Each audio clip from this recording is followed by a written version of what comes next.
पंचशील दरबार की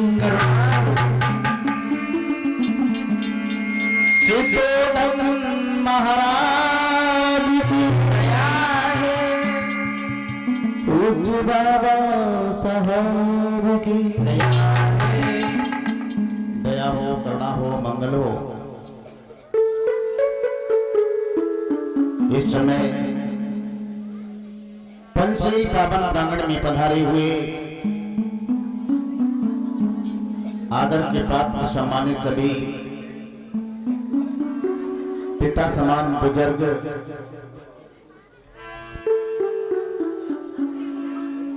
भारत की पवित्र भूमि पर जीवन यापन करने वाली यशोधरा, कल्याणी, सुजाता, सावित्री, माँ भीमा और रमा के समान हमारी माताएं बहनें, हम उम्र साथी, प्यार करने योग्य बच्चों, बड़े ही हर्ष का विषय है जो आज आपके पावन नगर नगला बन की धराधाम पर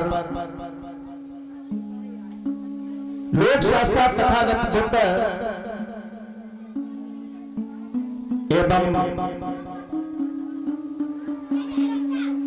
अखंड भारत के निर्माता, भारत के भाग्य विधाता सम्राट चंद्रगुप्त मौर्य, देवानाम प्रिय प्रियदर्शी सम्राट अशोक, साथ ही साथ में करोड़ों करोड़ों दलितों के मसीहा परम पूज्य विश्वरत्न बोधिसत्व बाबा साहब भीमराव अम्बेडकर जैसे महापुरुषों को सुनाया जा रहा है। और बड़ी समस्या है, यहाँ बुद्ध कथा हो रही है, भीम कथा हो रही है, सभी बहुजन समाज में जन्मे सम्राटों की कथा हो रही है, तो बहुत कम भीड़ है। इसी जगह पर यद लला मोहित वैसी कथा होती तो पंडाल में जगह नहीं होती। क्यों नहीं होती? क्योंकि भगवान कन्हैया चीर हरण करते और राधा जी ठुमका लगाती और संग में बांसुरी बजती, तो भीड़ की कमी नहीं होती। ये सत्य कथा है, ये मानव हित की कथा है। ज्ञान, सम्मान, शिक्षा प्रदान होती है, लोगों को समझ में नहीं आती है। तथागत बुद्ध का धर्म और बाबा साहब का मिशन लोगों शुद्ध देसी घी है, इसे हर कोई हजम नहीं कर पाता है। और भैया जी बच्चा शोर मचा रहे हैं, बैठा रहो शांति से।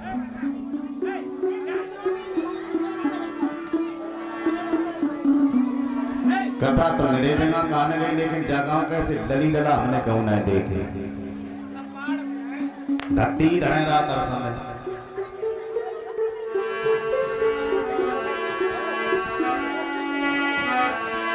बोलिए भगवान बुद्ध की।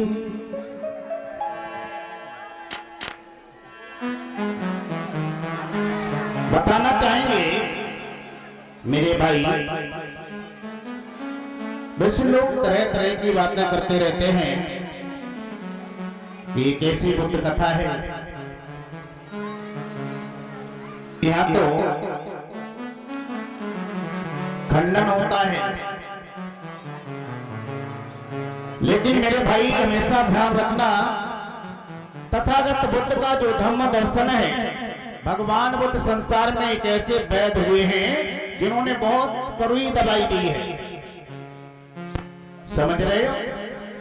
कहने का मतलब जब हम बीमार हो जाते हैं, बड़ी तेज बुखार आता है, तो हम डॉक्टर के पास जाते हैं। डॉक्टर क्या करता है? बहुत कड़वी दवाई देता है। अच्छा माता बहनों, गलत कह रहे या सही कह रहे? दवाई कड़वी होती है ना। जब तक उस दवाई का सेवन नहीं करेंगे तब तक हमारा बुखार उतरेगा नहीं। नहीं तो डॉक्टर साहब से दवाई लेकर के आए और अलमारी में रख दें, हाय बुखार हाय दवाई कहते रहे, तो क्या बुखार उतर जाएगा? नहीं उतरेगा ना। बुखार को उतारने के लिए दवाई खानी होगी मुझे। और उसी प्रकार से मेरे भाई, जो हमारे समाज के ऊपर अंधविश्वास और पाखंड का बुखार चढ़ा हुआ है, लला अर्जुन, वो बुखार ऐसे नहीं उतरेगा जब तक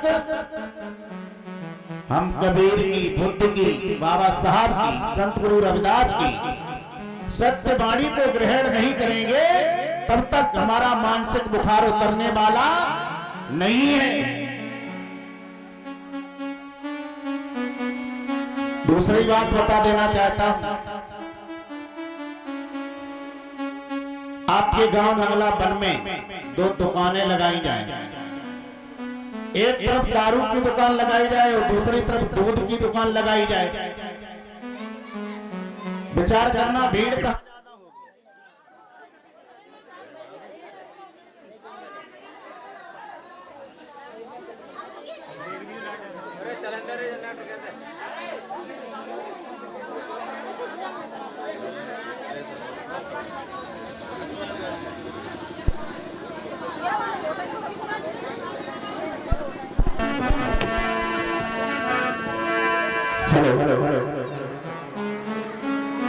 बड़ी भावई है। पानी पिया बनाए पहुंच पाते भरा पहले फट जाता है। और कमेटी वाले भैया, इतना तेल आपका बर्बाद खत्म होगा, हम अपनी जेब से डलवा देंगे, ठीक है, लेकिन जनरेटर बंद नहीं होगा। केवल 2 घंटे की बात, अब तो 1.5 घंटे ही रह गया हमारे लिए। तो कहने का मतलब 2 दुकानें लगवाई जाए, एक तरफ दारू की और एक तरफ दूध की। विचार करना, भीड़ कहां ज्यादा होगी, दूध वाले के पास या शराब के ठेका के पास? शाम को लोग दूध लेने जाएंगे तो उससे पूछेंगे, भैया ताजा है, भैंस का है? ऐसा नहीं है बकरी का, भेड़ का मिला हुआ, पूछेंगे ना। और जब दारू लेने जाएंगे तब कोई मतलब नहीं है आज की है, कल की है, कि 1 वर्ष पीछे की है, डेट एक्सपायर हो गई है। और बनाई कैसे गई, नल के पानी की है कि पधारे के पानी की है?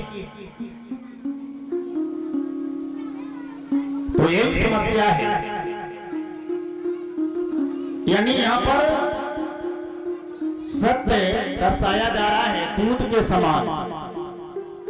आपको सुंदर प्रवचन सुनाए जा रहे हैं, लोगों को अच्छे नहीं लग रहे। और जहां पर कोई जरूर बातें होती हैं जिनका कोई भी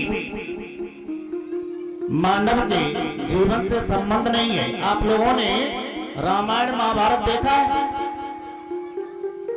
देखा है ना सभी लोगों ने। टीवी पर जब सीरियल आता था उसमें लिखा होता था कि इस धारावाहिक की सभी कहानियां काल्पनिक हैं, मानव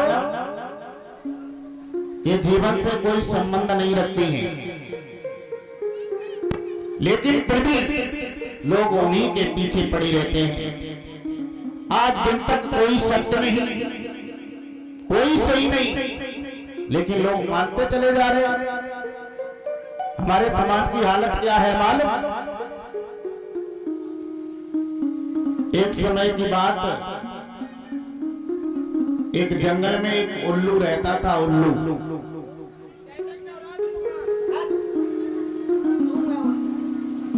अब देखिए, उसका नाम उल्लू है, लेकिन होशियार कितना है। उसने जंगल में मीटिंग की, लला मोहित जंगल में मीटिंग बुलाई और कहा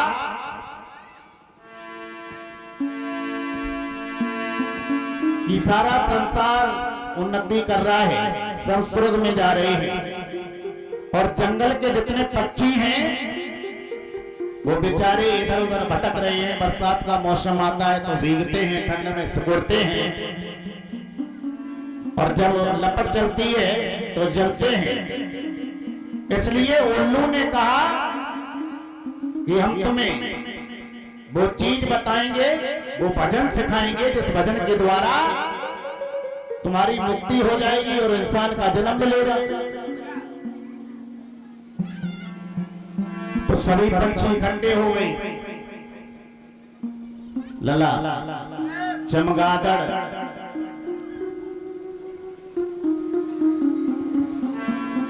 सबसे पहले आया और उसने कहा ठीक है गुरुजी बताओ, सिखाओ वो भजन कौन सा है। तो उल्लू ने भजन सिखाया, कौन सा मालूम? उल्लू चमगादड़ से बोला ऐसा करो, पेड़ पर उल्टा लटक जाओ, आंख बंद कर लो, किसी से कोई मतलब नहीं, कोई कुछ भी कहता रहे। अब उल्लू आलसी तो होता ही है, दिन में दिखता नहीं है और रात में दौड़ता है। एक दूसरे का इशारा कर रहे तुम सबके सब आओ।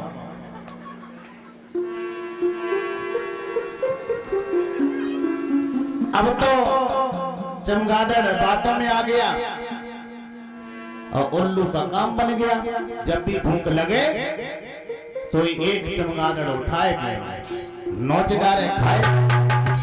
अब कहीं जाना भी नहीं। अब वो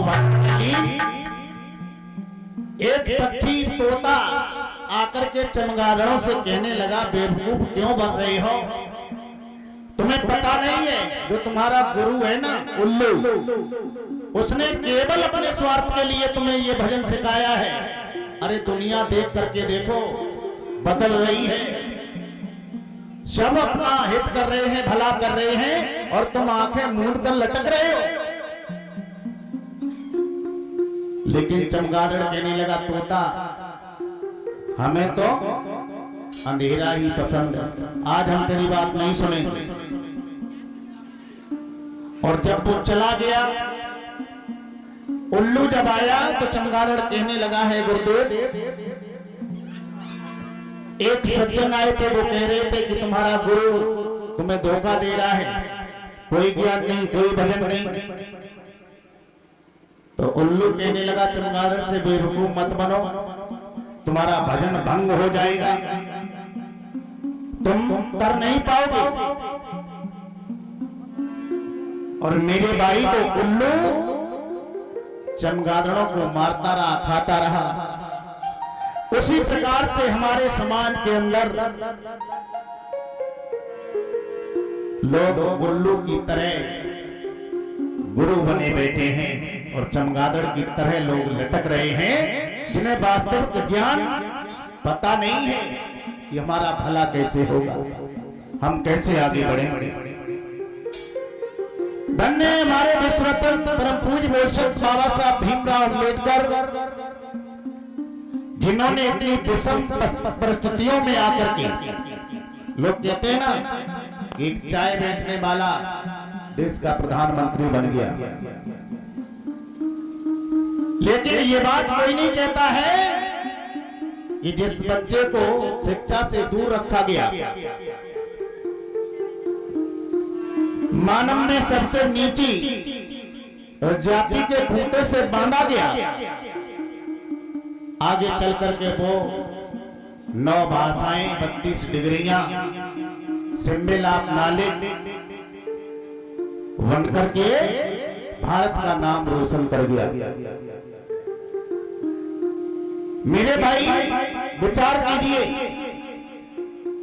वैसे तो कुछ लोग ये कहते हैं कि बाबा साहब ने कर ही किया दिया हमारे समाज के लिए, लेकिन उन अंधों को ये दिखाई नहीं दे रहा है कि सरकार के द्वारा बाबा साहब को भारत रत्न की उपाधि प्रदान हुई। क्यों हुई?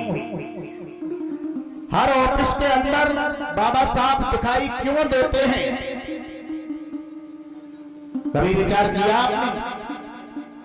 चाहे कोर्ट हो, सुप्रीम कोर्ट हो, सरकारी कोई भी दफ्तर हो, सभी में बाबा साहब की प्रतिमा दिखाई देती है। एक बात हम तुमसे पूछें कि हमारे बाबा साहब बड़े हैं या लोग जो चिल्ला रहे हैं कि भगवान श्री राम बड़े हैं? आपको पता है कौन बड़ा है? विचार कीजिए। लोग कहते हैं ना कि भगवान श्री राम 500 वर्ष तक तंबू में पड़े रहे, तंबू में पड़े रहे, स्थान नहीं मिला, राम का मंदिर नहीं बना। कब तक? जब तक बाबा साहब के संविधान का सहारा नहीं लिया गया। और जब बाबा साहब के संविधान के द्वारा राम को न्याय मिला, वो भी जैसे मिला तैसे सबको पता है, यानी जिसका कुछ था ही नहीं। ये तो अयोध्या की बात की जाए तो दावे और चैलेंज के साथ कहता हूं, अयोध्या मौर्यों की नगरी थी, साकेत नगरी। पहले साकेत, उसके बाद अवध, उसके बाद अयोध्या। ये ऐतिहासिक साक्ष्य में बता रहा हूं आपको। जब खुदाई हुई तो वहां पर किसी और के अवशेष नहीं निकले, केवल ऐतिहासिक साक्ष्य निकले। लेकिन बाबा साहब के संविधान के द्वारा भगवान श्री राम को